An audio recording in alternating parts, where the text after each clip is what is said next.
अब भारत की गणना विश्व के उन चुनिंदा देशों में है जो 4th generation fighters, helicopters, aircraft carriers, submarines, missiles और एडवांस्ड वेपनरी बनाने में सक्षम है। अब झांसी भी देश के सैन्य बलों को सशक्त करने में एक अहम भूमिका निभाएगा। ऐतिहासिक झांसी के किले की प्राचीर पर प्रधानमंत्री मोदी।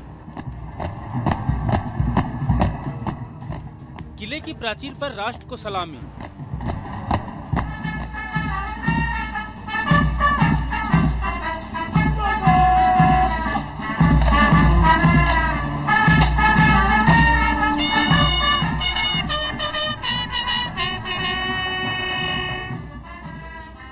सैंडस्टोन पर बनी रानी लक्ष्मीबाई के स्कल्पचर का अनावरण।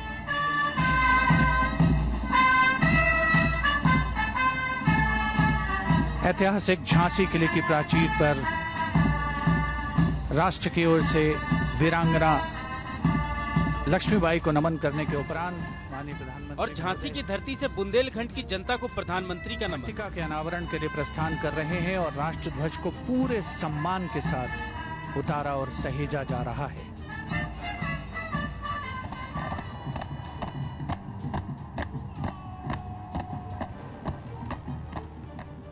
राष्ट्रीय रक्षा समर्पण पर्व के समापन में झांसी पहुंचे प्रधानमंत्री नरेंद्र मोदी ने सशक्त भारत का मंत्र देते हुए कहा कि पहले भारत की पहचान हथियार खरीदार देश के रूप में होती थी, लेकिन आज हिंदुस्तान मेक इन इंडिया और मेक फॉर वर्ल्ड की दिशा में काम कर रहा है। आने वाले दिनों में 90% रक्षा उपकरण भारत में ही बनेंगे।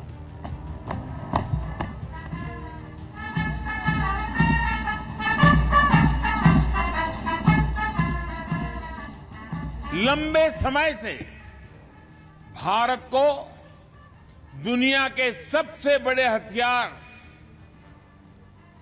और एक प्रकार से हमारी क्या पहचान बन गई? हमारी पहचान एक ही बन गई, हथियार खरीदार देश। हमारी गिनती उसी में रह रही थी, लेकिन आज देश का मंत्र है make in India, make for world. आज भारत अपनी सेनाओं को आत्मनिर्भर बनाने के लिए काम कर रहा है।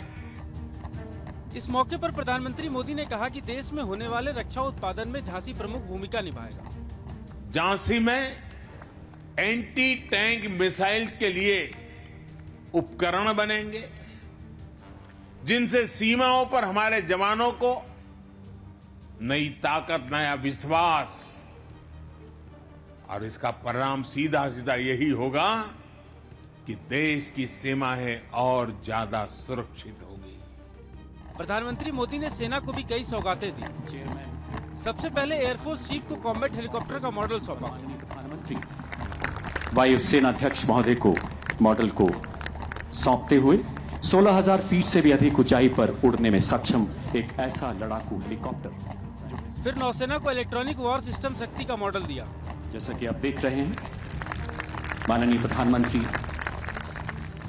मॉडल नौसेना अध्यक्ष को भेंट करते हुए दुश्मन के इलेक्ट्रॉनिक एमिशन को पकड़ना नवल वॉरफेयर का एक बेहद अहम पहलू है। समुद्र का तूफान हो या दुश्मन का उफान, होठों पर भारत मां की जय और दिल में तिरंगे की शान। जबकि आर्मी के लिए लेफ्टिनेंट जनरल सीपी मोहंती को भारतीय स्टार्टअप की ओर से तैयार किए गए ड्रोन का मॉडल सौंपा। दूसरा मॉडल मुश्किल इलाके में तैनात सैनिकों को लॉजिस्टिक सपोर्ट देने में सक्षम। भारतीय सेना के साथ साथ कई स्टार्टअप तथा एमएसएमई के तालमेल एवं समन्वय का परिणाम ये ड्रोन सेनाओं के सशक्तिकरण में नए युग का आगाज करते हुए। इससे एनसीसी प्रशिक्षण कार्यक्रम के दौरान प्रधानमंत्री एनसीसी एलुमनाई एसोसिएशन के पहले सदस्य भी बने। इसके लिए हम सभी कैडेट्स आदरणीय प्रधानमंत्री जी का हृदय से आभार व्यक्त करते हैं। प्रधानमंत्री मोदी के कार्यक्रम के बाद स्थानीय विधायक ने खुशी जताते हुए कहा कि नई योजनाओं के बल पर बुंदेलखंड अब विकास की दौड़ में आगे बढ़ सकेगा। अब बुंदेलखंड पिछड़ा बुंदेलखंड नहीं रहने वाला है। अब बुंदेलखंड बंजर बुंदेलखंड नहीं रहने वाला है। यहाँ पर बड़े बड़े उद्योग होंगे, व्यवसाय होगा, और यहाँ पर एक जब व्यवसाय स्थापित होता है तो उसके अप्रत्यक्ष रूप से बहुत सारे परिणाम विकासकारी लोगों को मिलते हैं। निश्चित रूप से माननीय प्रधानमंत्री जो अलग से चिंता की है बुंदेलखंड की, उसके लिए एक बार मैं पुनः उन्हें धन्यवाद देता हूं। सीना तान के छीना है, क्योंकि गर्व से हमको जीना है। विधानसभा चुनाव के पहले झांसी में हुए इस भव्य आयोजन को विपक्ष सियासी आयोजन का नाम भी दे रहा है, लेकिन बीजेपी ने साफ कर दिया है कि कार्यक्रम रक्षा मंत्रालय का था और इसका सियासत से कोई लेना देना नहीं था। झांसी में 3 दिन से चल रहे राष्ट्र रक्षा समर्पण पर्व का समापन प्रधानमंत्री नरेंद्र मोदी ने किया और इस मौके पर प्रधानमंत्री ने देश को कई रक्षा उपकरणों की सौगात दी। तो वहीं बुंदेलखंड को भी निराश नहीं किया। बुंदेलखंड के विकास की गति को बढ़ाने के लिए कई योजनाओं का शिलान्यास और उद्घाटन किया। लिहाजा अब प्रधानमंत्री के इस कार्यक्रम को चुनाव से जोड़कर देखा जाने लगा है। वीडियो जर्नलिस्ट चंदन पटवाल के साथ विकास चंद्र, न्यूज नेशन, झांसी।